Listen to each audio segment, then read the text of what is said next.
olmasam, garipsiyərsən? O qəmli gözlərin yaş dökərmi heç? O mənsiz dünyadan nə istəyərsən? O mənsiz gözlərin yol çəkərmi heç? Bir küləkli axşam, yağış gecəsi, durub üşüyərsən soba dibində. Onda boş qalacaq ömrün qışası, kimsə fit çalacaq əli cibində. Bir anlıq gözünü dikib güzgüyə, sığalsız saçını qoxlayacaqsan. Təzə bir xatirə tapasan deyə köhnə əl çantanı yoxlayacaqsan.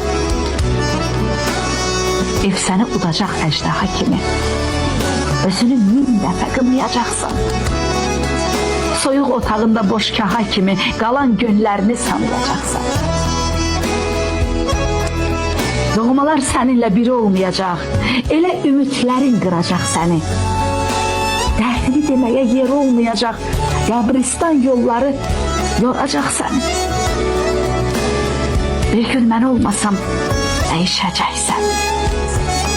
Dərdin yandıracaq səni od kimi. Bütün dünya ilə döyüşəcəksən, tənha qalacaqsan. Son ümid kimi. Məzarım üstündə güllər solacaq, sarmaşıq saracaq başdaşımı da.